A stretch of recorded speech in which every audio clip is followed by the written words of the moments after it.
पहले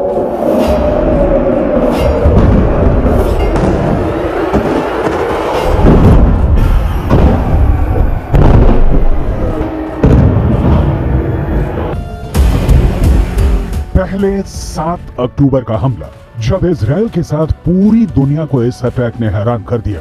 फिर 1.5 महीने तक गाजा पर बमबारी, 13,000 लोगों की मौत, गाजा का जर्रा जर्रा बिखर गया।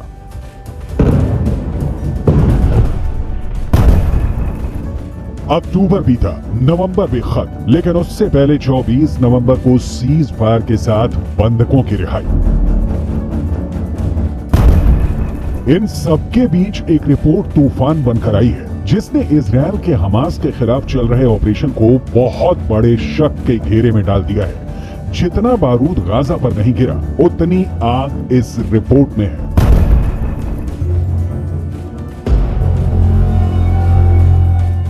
पश्चिमी मीडिया में खबर छपी कि 7 अक्टूबर को हुए हमले से पहले मोसाद से जुड़े बड़े अधिकारियों को हमास के हमले को लेकर इंटेलिजेंस रिपोर्ट भेजी गई थी। फाइनेंशियल टाइम्स की इस रिपोर्ट में बताया गया है कि इजराइल की इंटेलिजेंस ने न सिर्फ इस रिपोर्ट को नजरअंदाज किया, बल्कि मोसाद के बड़े अफसरों ने इस रिपोर्ट को खारिज कर दिया। अब खारिज करने का क्या मतलब है? क्या मोसाद का कोई बड़ा अधिकारी हमास से मिल गया था? क्या मोसाद के अंदर हमास का स्लीपर सेल बन चुका है, जिसमें बड़े बड़े अधिकारी हमास के लिए डबल एजेंट बन गए?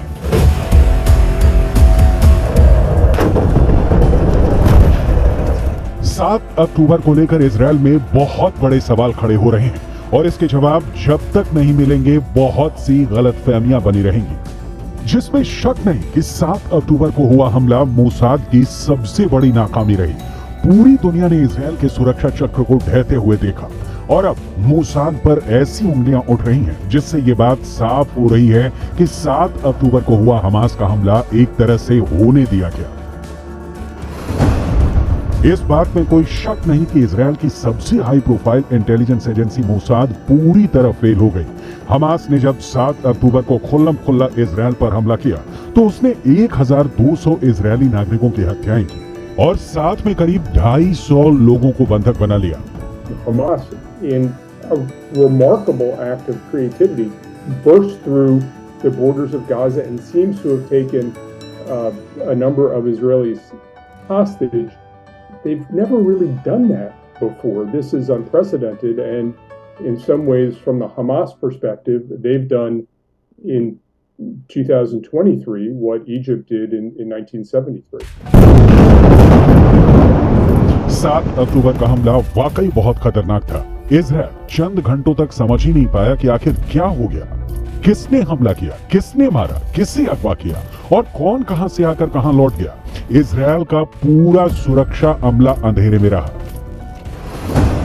फाइनेंशियल टाइम्स की रिपोर्ट में कहा गया है कि जब मोसाद के बड़े अफसर को बताया गया कि हमास की तरफ से बड़े हमले का खतरा है, तो उसका जवाब था कि ये सिर्फ ख्याली बातें हैं। हमास को लेकर जो रिपोर्ट दी गई थी, उसमें गाजा से लगी दीवार और बाढ़ के आसपास की वीडियो रिकॉर्डिंग थी और इलेक्ट्रॉनिक इंटेलिजेंस थी। लेकिन एक तरह से उसने सभी रिपोर्ट डस्टबिन में फेंक दी। ये सब बातें इजराइल के दक्षिणी कमान से जुड़े मोसाद के बड़े अफसर को बताई गई थी। मीडिया रिपोर्ट के मुताबिक उस अफसर को बहुत ही खुफिया तरीके से सभी चेतावनी दी गई थी कि हमास बॉर्डर पोस्ट को उड़ाने की तैयारी कर रहा है और ऐसा हमला कई जगह हो सकता है। लेकिन उस अफसर का रवैया ऐसा रहा जैसे ये रिपोर्ट कूड़ेदान में डालने लायक है।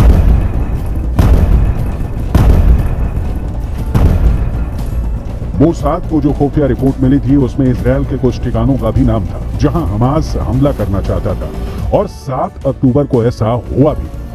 हमास ने कई जगह हमला किया, खुलकर गोलियां चलाई, बहुत से लोगों को मार डाला।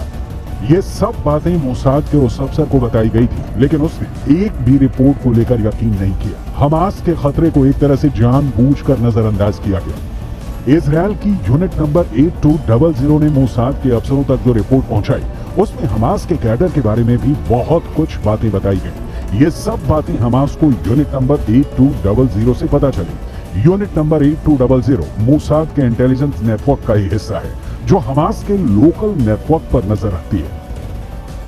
It's unclear exactly why it happened at this time. It's certainly ironic that it happened on the 50th anniversary of the last time the Israelis were caught unawares. In the 1973 war, there were an Egyptian attack. It ended up with the recapture of Sinai. Israelis were feeling pretty good about where they've been in the last 50 years.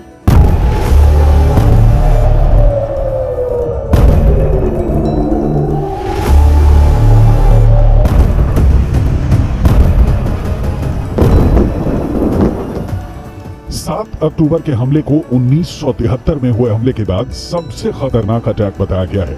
1973 में यौम Kippur के दिन, जो यहूदी धर्म में पवित्र दिन माना जाता है, उस दिन सीरिया और मिस्र की फौज ने हमला करके इजरायल को चौंका दिया था।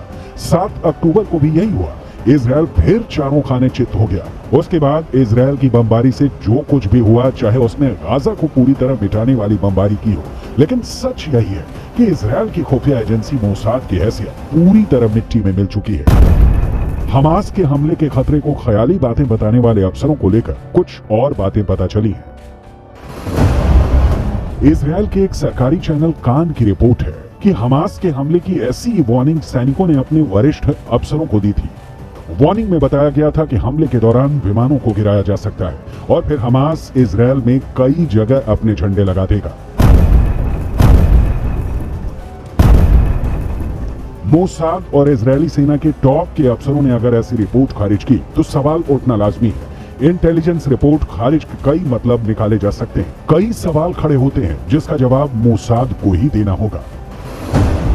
क्या मोसाद का वो बड़ा अधिकारी हमास से मिल गया था? क्या मोसाद के अंदर हमास की एंट्री हो चुकी है? क्या मोसाद के अंदर हमास का स्लीपर सेल बन चुका है जिसमें बड़े बड़े अधिकारी हमास के लिए डबल एजेंट बन गए हैं? ये सवाल इसलिए उठते हैं क्योंकि इजरायल के लिए हमास हमेशा सबसे बड़ा खतरा माना गया है और अगर मोसाद का कोई बड़ा अफसर बड़े हमले के इंटेलिजेंस रिपोर्ट को लेकर कहे कि ये ख्याली बातें हैं, तो सवाल तो उठेंगे। अब गाजा में युद्ध के बीच मोसाद को फैसला करना है कि वो ऐसी नाकामी और ऐसे लापरवाही से कैसे निपटता है। इस वक्त इजरायल की सेना सीज फायर के बीच उत्तरी गाजा में लड़ रही है और वहां उसे हमास की तरफ से बड़े हमले झेलने पड़ रहे हैं। हमास के एंटी टैंक दस्तों ने इजरायल की टैंक फोर्स का जीना मुश्किल कर दिया है।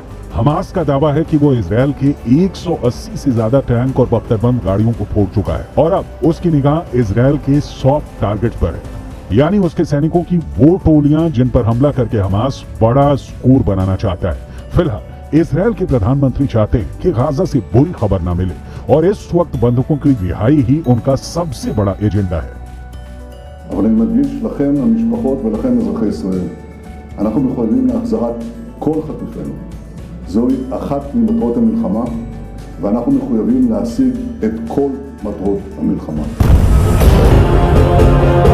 हालांकि नेतन्याहू घरेलू मोर्चे पर घिरते हुए नजर आ रहे हैं। उनको यकीन था कि बंधकों की रिहाई के साथ राजनीतिक उथल-पुथल में उनकी राह आसान हो जाएगी, भ्रष्टाचार के आरोप कम पड़ जाएंगे, लेकिन ऐसा होता नजर नहीं आ रहा। लेकिन गाजा में नॉन स्टॉप बमबारी के साथ नेतन्याहू ने बहुत बड़ी उम्मीदें पाली हुई हैं।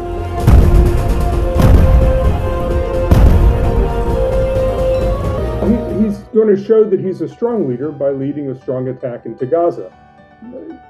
His critics on the right will say he's a weak leader for wanting to stop the attack on Gaza. His critics on the left will say he's a weak leader because he was napping when he should have been preparing for this assault. So in the near term, Netanyahu is going to appear very strong.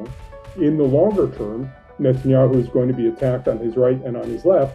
But frankly, Netanyahu has been attacked on his right and his left for his entire career. And that doesn't really faze him. That's just the nature of life. Netanyahu is fighting for his political survival as he always does. Netanyahu को बहुत जल्दी बड़े फैसले लेने होंगे और इसमें Mossad में उठापटक भी शामिल रहेगी। 7 अक्टूबर को जो डेंट मोसाद की इमेज को लगा है, उसकी भरपाई करना बहुत मुश्किल है। लेकिन अगर इजरायल के इंटेलिजेंस नेटवर्क में हमास की एंट्री हो चुकी है, तो समझ लीजिए कि नेतन्याहू को फिर बहुत बड़े हमले का सामना करना पड़ सकता है, क्योंकि 7 अक्टूबर को हुआ हमला तो फिर शुरुआत कही जाएगी। इजरायल की सबसे बड़ी ताकत उसका इंटेलिजेंस नेटवर्क पूरी तरह खत्म माना जाएगा और इसी से जुड़ी इजरायल की पूरी सिक्योरिटी, जिसमें घुसपैठ का मतलब नेतन्याहू से बेहतर कौन जानता है। इस वक्त पूरी दुनिया का फोकस गाजा पर है, इजरायल पर है, हमास के अगले कदम पर है और साथ में नेतन्याहू के फैसलों पर है। इस युद्ध में अगले कुछ दिन बहुत अहम होने जा रहे हैं।